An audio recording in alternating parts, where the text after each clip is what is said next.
त्रिपुराच्या कोणत्या दिशेला बांगलादेश आहे? पर्याय आहेत 1 पूर्व, 2 पश्चिम, 3 दक्षिण आणि 4 उत्तर. उत्तर देण्यासाठी तुमची वेळ सुरू होते आत्ता.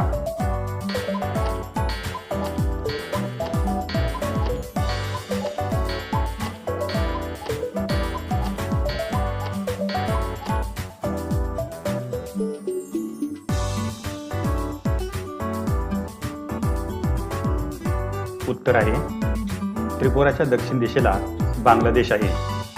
पर्याय क्रमांक 3 दक्षिण. विद्यार्थी मित्र, गरुड भरारी हे एज्युकेशनल यूट्यूब चॅनल आहे. यामध्ये इयत्ता 5वी ते 10वी पर्यंतच्या